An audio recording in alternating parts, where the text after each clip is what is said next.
Well, folks, very, very good morning to everybody, or good day, should I say. I don't know when this is going to be broadcast, but welcome, David. This is David Weir, folks, from SLP. David's one of our Real Estate Brilliance members for the last, how long have you been with us, David? 2 years now, coming 2 years, yeah. So it's great to have you, mate. How you doing? I'm doing well, mate. Thank you very much. Yeah, good, mate. So mate, first of all, I want to say congratulations. What a huge year that you've had. Tell us your numbers. How many sales did you make in 1920? So 2019, 2020 financial year. How many sales did you make that year? Yeah, that was an interesting year. As everyone knows, we were all slammed with the COVID. I think we did 29 by memory. 29. And then we pretty much doubled it this year. So how many sales have you made in 2021? 61. Yeah, well done, mate. That's huge. So that's a complete turnaround, and I suppose we'll talk about what you can contribute to that in a second. But before we do that, mate, tell me about where it all began. Like, how long have you been in real estate? I've been in real estate 20 years. 20 years, eh? Yeah. So started just before me, 2021? Yeah, end of 20. Sorry, 2001. I was 2002. So yeah, it's gone quickly, hasn't it, mate? Oh, absolutely. Absolutely. Time flies when you're having fun. It certainly does. And what did you do, David, before that? Before real estate? I started out at Myers, actually, in my late teens. Wow. Yeah, good old Myers did. I think that was the very basics of foundation of customer service, and a few principles there I learned. Then went back to night school, did some studies in accounting to get into admin. Got into admin for a few years. Found I was stuck behind a computer, didn't like that. I was in an office, just didn't suit me. And although I was good at it and dedicated always, went from there back out into the sales arena, and worked for various companies, auto trade, then into the steel industry with Medallia Steel. Was there for many years and learned a fair bit about marketing on that in the background there. And then eventually the company grew so much, and so did my job. Classic story of, too many hours at work, no life, and wanting more out of life, and certainly more income. So we jumped from that, and I held it off for a long, long time because I just didn't have that self-belief in myself, although everyone around me said, mate, you'd be great. And it's interesting when you make the jump, everyone goes, oh, good, I hope it works out. I think you go from you'd be great to I hope it works. Yeah, so they encourage you to get into it, and then they go, well, I hope it works for you. Yeah, pretty much. Well, mate, I certainly can't see you as an admin person with how terrific salesperson you've become, but I can see how your journey brought you to real estate. And so 20 years in real estate now. Obviously, you've had a great life since then. You live in Sorrento in a beautiful house overlooking the ocean, so you're not doing too badly. So you've had a reasonable run, but it hasn't been all beers and skittles for you. You were born with a disability, right? Mm-hmm. Yeah, just one arm. So talk to us about that, and how not a lot of people would understand that, and tell us about that. Sure. Look, I guess I was born with one arm, and I grew up not knowing any different. And then I guess in my early days at primary school, I know I was the class clown. I think I just naturally grew, as children do. They get a little bit smart-assy, and I was cheeky and trying to find my love and acceptance. Pretty much just wanted to find that thing which I think gravitates over into real estate definitely these days, of that looking for that personal recognition, acceptance, all those things psychologically. Yes. So it was an interesting growing up. Just before my early teens, I was a handful for my mum. I think I went through that social adjustment, or trying to find my place in life within my peers. And then the reality of that competitiveness started to become a reality in school, and other boys were doing sports, and I struggled at sports, obviously, but I gave everything a crack. I was a good spin bowler because my right arm's a little bit deformed, and that gave me a natural spin, so I was very good at that. I wasn't a great batter. Look, I gave everything a crack. Then obviously up through your teens, social, I used to think, it's all in your head, as they say, disability is 6 inches long. It's between your ears. And that's where your biggest thing I found I had to learn in my 20s eventually, that I went through my teens thinking, oh, will I ever get a girlfriend? Yes, I did. Would I ever get, have someone who would love me enough that they would marry me? I've been married 34 years. I had to be careful on that one. I'm glad you remembered that, mate. Yeah. So yeah, married long time to soulmate. Petra is just my rock, literally. Two daughters. So yeah, having one arm was I had some social issues there, and even as an adult, I still had it doesn't matter whether you're bought short and round or tall and skinny, or it's all a bad perception of ourselves. It really is. I believe that 100%, and I just plugged myself into Zig Ziglar, the Les Browns, all those great speakers, Rowan, Jim Rowan, Brian Tracy, Goals. When I jumped on board with you at Goals International, that was awesome. So awesome. a little bit about my psyche, I suppose, was looking for acceptance, and I spent almost a lifetime until you do. I did crash and burn one time, overworked, chasing everything the wrong way, but it taught me that having one arm didn't make any difference. And one chap sat down to me and he said, look, my wife likes you. You knocked on our door. But I don't care if you got one arm or one leg, mate. I'm going to listen to what's coming out of your mouth next. And I went, beautiful. Okay. And that was one of those little moments in life that you just think, wow, okay. And he said, I don't want no bull dust. I said, well, okay, mate, no bull dust. I'll cut to the chase. Your house is worth this. This is what I'm going to charge you. This is how I'm going to do it. You ready to sign up? And he goes, yes. And I just about fell off my chair. Some people, decision makers, just want that, fact straight up.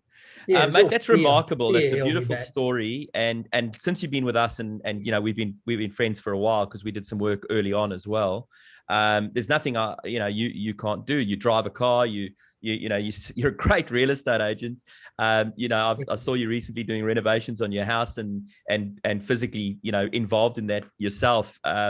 It's just amazing what you've been able to achieve. And thank you. We do take for granted having what we have, and to have been working with you and seeing what you've achieved, with one arm, it's mind-boggling. And but I can imagine that it hasn't been easy. I can imagine that the mental sort of position of that, knowing that you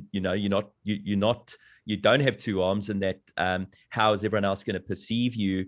Or as you said earlier, how do you perceive yourself has probably been the biggest challenge. But mate, I just want to say congratulations to you with regards to that, because you've been an absolute inspiration for all of our members, for me, and you're going strong. So let's talk about your recent, because you've had some great years. You've like all of us, we've taken some detours with obviously business partners or ventures. But you're back on deck, and you're writing great money, and you're in a very, very good place now. So obviously you've been with us for 2 years. Let's talk about that. How's Real Estate Brilliance helped you? I think, you remember when we first met, I came in and somebody said, I just had that hunger for something, and I've always been hungry to achieve. And I think just surrounding yourself with positive environment, positive input stimulates that hunger as well. It sort of reinforces it maybe. Real Estate Brilliance, I came to you at that time, and I remember saying, I want to do this, I want to do public speaking. And I remember you guided me more into Goals International as a sort of probably a stepping stone. And at the time, I remember walking away from that first meeting thinking, I go to this guy wanting to talk about public speaking. And you obviously had that experience and insight into people, and to know that it wasn't the right time, and it wasn't, and I was prompted by the wrong reasons coming out of a challenging ex-business relationship as well. So I guess in a way, looking back on that was a godsend that you put me on the right track right there and then. Whereas a lot of other people would just take your money and go, yeah, plug you into that, mate. And that's they're more interested in plugging people into their system for the dollar and to see how many people, and they churn and burn. So I've had a few coaches and mentors over the years, and but most of them, I've got to be honest, each one has been very good in different ways. But then You know, I've always been a person that is, if I come to you and say, look, can you help me? All I ask, and you'll probably remember this, I said to you, mate, I just want you to hold my hand and don't let go when the shit hits the fan. Oops, sorry. Hope I can say that. Yeah, you can. Of course you can. When the poo hits the fan, you know, because Yeah. I say it's like property managers. When everything's smooth, you don't need them. It's when Yeah. things get hard or you need advice, well, that's when you need a good one right in your corner. Of And for course. me, that's who you were at that time. And I think our journey's grown from there. And Absolutely. so we did that year. And I remember sitting there doing the course, and you're covering a lot of real estate principles. A lot I'd already known. There was a lot there that were reinforcing things that I'd stopped doing that made me great in the early days. And I think that's probably one of the biggest things with real estate brilliance is, you know, you do have a different spin on it, as a lot of us do and different trainers do. But what I've found with you, Ryan, is you're very systematic and it's very clear, and it's not full of hype, you know, not bagging those who are hyped up, because there's a lot to be said about motivating people too. But if there isn't the follow-up of a good system and good training, I think can be very expensive. You know, and I don't mind investing money. You know, I've invested tens and tens and tens of thousands of dollars in the past. And, You have, yeah. and I won't go into all that, but real estate brilliance, in my opinion, bang for your buck. Look, I've got to say, it's yeah, you know, it's big ROI, and it's Thanks, mate. I really appreciate that. yeah. And there's been times where, you know, we all have times when it's not easy. You know, it's not an upward curve all the time. It's as that drawing goes, it's all over the place, and you know, you go ups and you plateau, and sometimes you get kicked in the guts, you get disappointed, you get sellers there that you think are definitely on board, and then suddenly you would drive past and there's a sign up with your competitor. You know, so I'm no different to anybody else out there. And this is where the strength of mindset comes, and being in an environment with the right people, with the right support. And you know, I've sat there messaging, going, oh, Ryan, I've just been faced with this. And people say to me, you've been in the game 20 years, David. You're one of the top real estate agents in Perth. Why do you spend money with coaches? Well, you ever seen football teams? They've all got a coach, and they all pay them big bucks. You know, you're probably not charging them what they are. That's crazy money. But yeah, look, ROI. Putting money aside, I think people, for me, I always question, what do I want out of life? And you keep me on track. You know, it's almost, real estate brilliance is, we've got our little mentor groups, and they're fantastic. And there's always something I take away from it. You know, there's always something. You know, whether it's something new, a different angle on it, perspective. And look, there's things. I've got my book out there, and I haven't got it right next to me, but I was looking at it this morning, flicking through, going, "Oh, that's right. What's faced with the challenge? I go to the manual, and that's gold." Great, mate. Great. Thank you so much for those kind words. Yeah, well, look, obviously, a lot of passion, mate. Well, we try and make it personal. A lot of the training that I've ever done, or coaches, or programs, it's a lot of guff that they give you, and yes, there's a lot of hype, but there's not a lot of personal connection. And I made a mission. I make it my mission to connect with every single one of my clients and help them wherever they are to grow to wherever they want to be. And that's where I get my job satisfaction. It's money is definitely up there, but it's not my number one sort of passion. Otherwise, I would have stayed in real estate. With regards to the program, absolutely, I'm just a strategist, because I can't rely on myself to remember everything. So there has to be a pattern. There has to be a chart. There has to be a schedule for everything that we do. Otherwise, it just won't get done. So, that's the way we've created it. So thanks for mentioning that. And yeah, the environment that we've created, the culture that we've got is just beautiful. It's a second family or an extended family, and everybody's there helping everyone else. And it's just great that you're a part of that, and, that's recognized. Because I think if you had to pull everything aside, I'd certainly say that our culture is probably without a doubt the best and most valuable thing that we've created. So big thanks, mate. That's awesome. Tell me quickly, now you've gone the whole hog with obviously Petra. We love Petra. She's a great asset to your business, as Anita is to mine. We wouldn't have our businesses and our fulfillment and our happiness if it weren't for our lovely wives. But also, so Petra's your business partner, but she's also your business manager. And then you've taken on Mark as your buyer manager as well. So tell us about that EBU, that effective business unit, or that pod or team you incorporated. Tell us a little bit about that. Yeah, well, look, going back a few years, I actually had another, first of all, I had an admin assistant. And Yes. I think that was the first thing to, do the things that a lot of real estate agents we either don't like it, not good at it, because of our personalities types are generally want to get out and talk to people. And Yes. I remember Les Brown, and just touching on that, talking to people, TTMP, when it doesn't work, just talk to more people.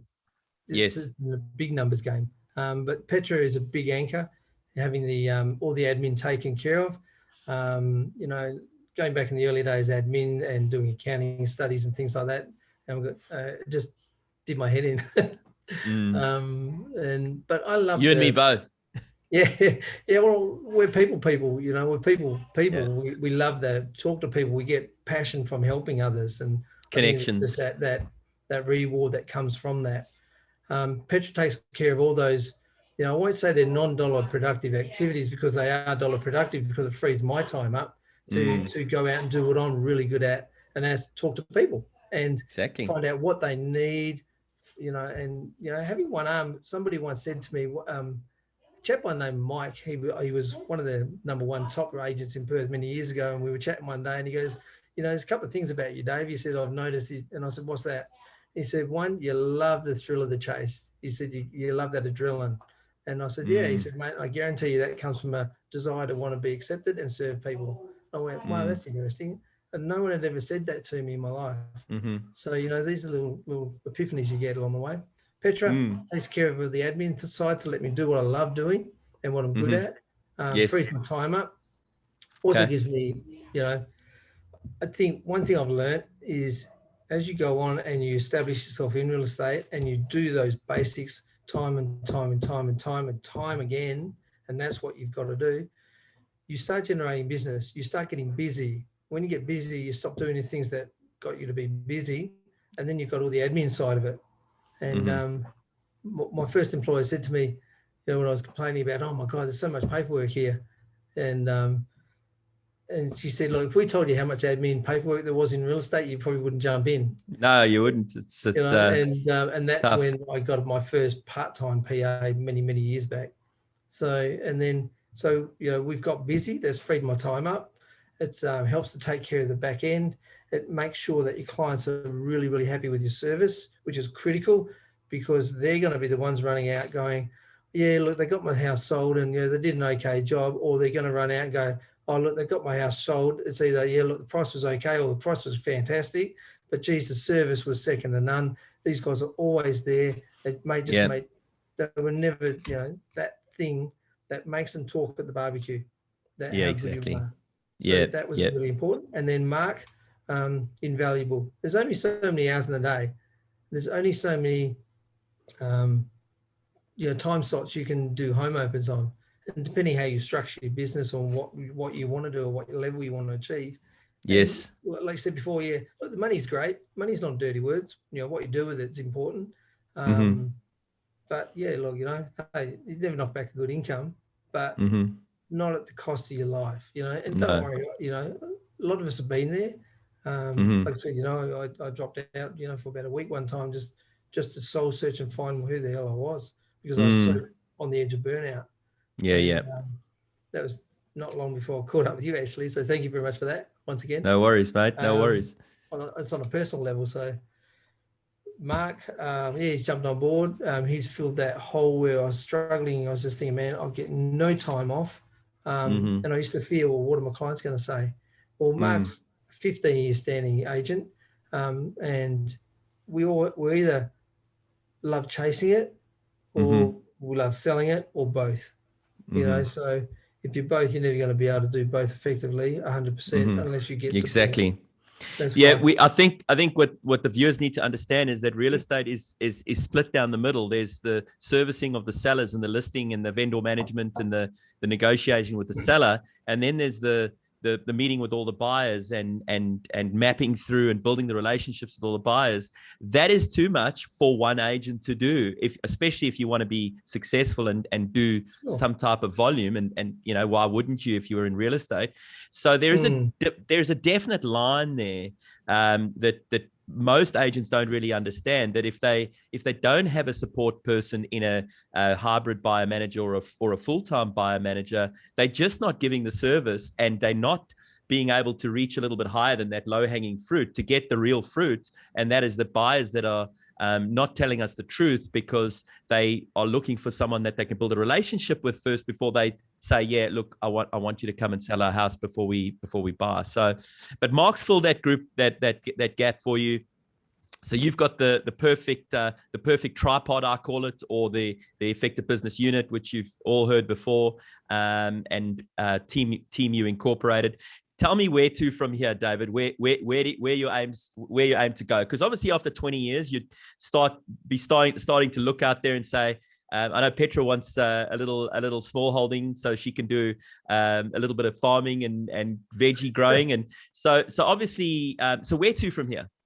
Where to from here? Yeah, look, I'm 58 years old now, 20 years in the game. Somebody once said, look, people like you who have passion for people in real estate generally don't fully retire, because there's that need that we have. But yeah, look, where to from here? Structures, systems, just to sort of perfect those more, just to take some of your systems there, which I'm reviewing everything at the moment. Yeah. And just try and tweak and keep tweaking to be more efficient. Yes. 60 sales a year.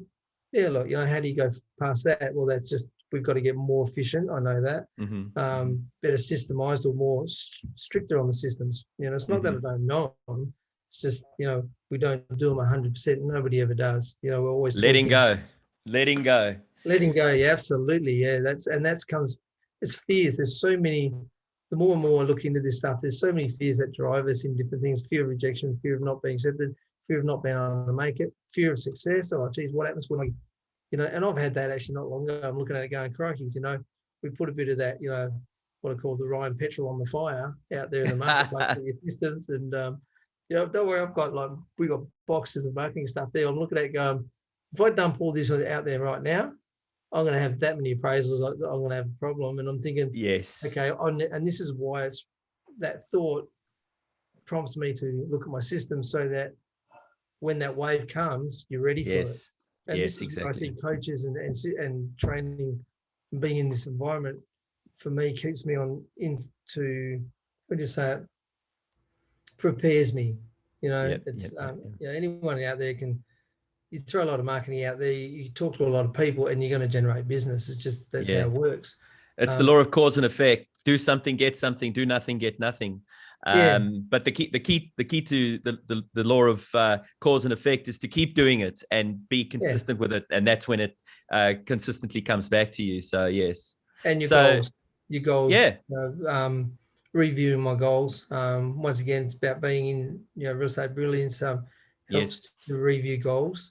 Helps to find where you want to go, and particularly now I'm 58. Obviously, I start thinking, where to? What's retirement going to look like?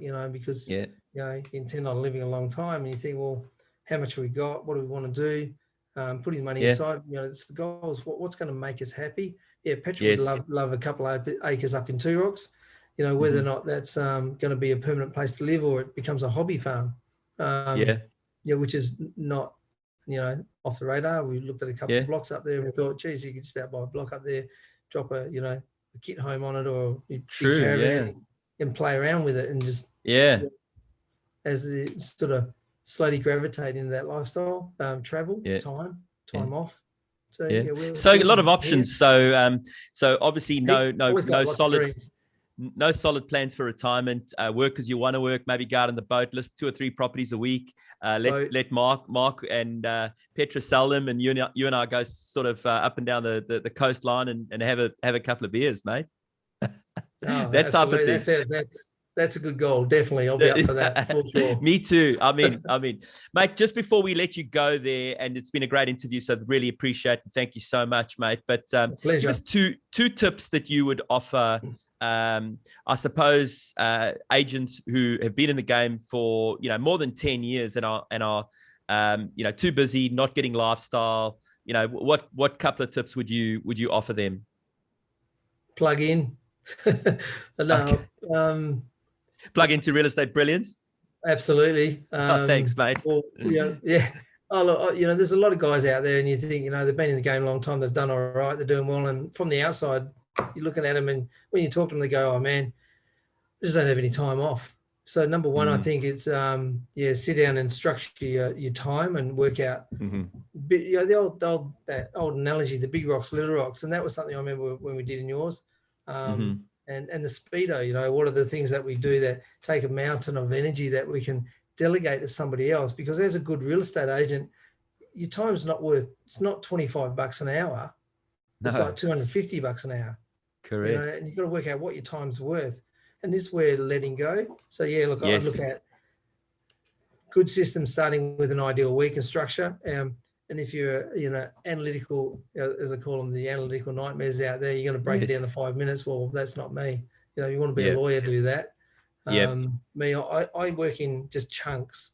So I'll have the morning up to 10:30, and then from 10:30 to maybe 12, 1 o'clock, and then to the afternoon. And even now, as we progress with EBUs, you can span your time out and go, okay, well, in the morning I do my exercise, I have my gym, I have a bit of mindset stuff, and then later on I settle my appointments in the afternoon.